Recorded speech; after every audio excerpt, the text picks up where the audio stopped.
காசியில கோயில் கொண்டிருக்கக்கூடியது எம்பெருமான் விஸ்வநாதர். அந்த விஸ்வநாத பெருமானுக்கு ஒரு நாள் ஒரு ஆசை வந்துதான். ஒரு பிச்சைக்காரனா காசி வீதியில போனா நம்ம எப்படி வரவேற்பார்கள்? அதனால அவர் பிஷாண்டி தானே, அவருக்கு ஒன்றும் புதுசு இல்லையே. அவர் ஒரு பிச்சைக்காரனாக வீதியில் வருகிறார். வந்து வீடு வீடாக கையேந்துகிறார்.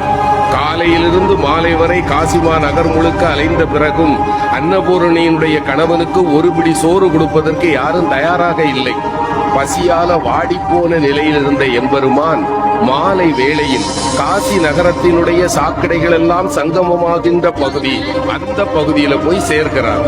அங்கே ஒரு ஏழை உட்கார்ந்திருக்கிறான். அவன் தொழுநோயாளி. அவனை சுற்றி 4 நாய்கள் இருக்கின்றன. அவன் வேலை என்ன தெரியுமா? காலையிலிருந்து சாயங்காலம் வரைக்கும் எங்கெங்கெல்லாம் அலைய முடியுமோ அலைஞ்சு அவனுக்கு உணவை கொண்டு வருவான். 5 பங்கு வைப்பான்.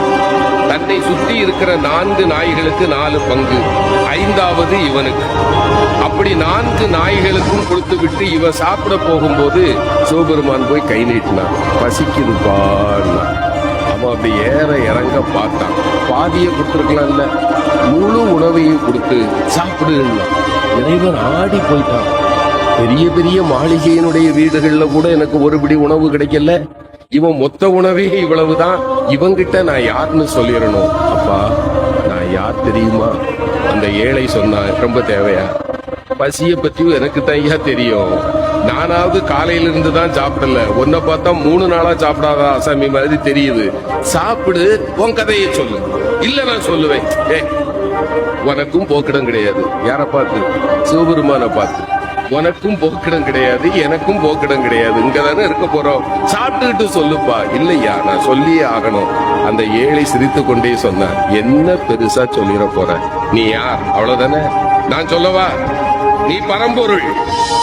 இங்கு கோயில் கொண்டிருக்கக்கூடிய காசி விஸ்வநாதன் நீ. சரிதானப்பான்னா. இறைவன் ஆடி போயிட்டான்.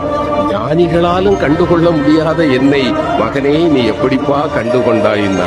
அந்த ஏழை சொன்னா, இந்த ஊர்ல யாருமே என்ன மனுஷனா பார்க்க மாட்டாங்க ஐயா. என்ன பார்த்தா 100 அடி தள்ளி போயிடுவாங்க. ஆனால் என்னைக்கு சமமாக அமர்ந்து அழுகி போன என் கையில் இருக்கிற உணவை கூட உண்பதற்கு ஒருவன் கையேந்துவான் என்றால் என் கருணை கடலே, உன்னை தவிர வேறு யாரால் ஐயா இது முடியும்? நீ என் முன்னே வந்து அமர்ந்த போதே நான் கண்டுகொண்டேன் நீ யார் என்று. எம்பெருமான் அவன் கையை பிடிச்சான். அவன் தொட்ட பிறகு மேனில ஒரு நோய் வருமா? அவன் கையை பிடித்துக் கொண்டு சொன்னான், மகனே ஏன் நான் உன்னை தேடி காட்சி கொடுக்க வந்தேன் தெரியுமா? 4 உயிர்களுக்கு நீ உணவு தருகிறாய் பார்த்தாயா? நீ உண்பதற்கு முன்னால் 4 உயிர்களுக்கு நீ உணவு தருகிறாய் பார்த்தாயா? உன்னை விட மிகச்சிறந்த கொடையாளி வேறு யாரும் இல்லை. இந்த கருணைக்காகத்தான் நான் உன் முன்பு வந்தேன். அவ்வளவுதாங்க.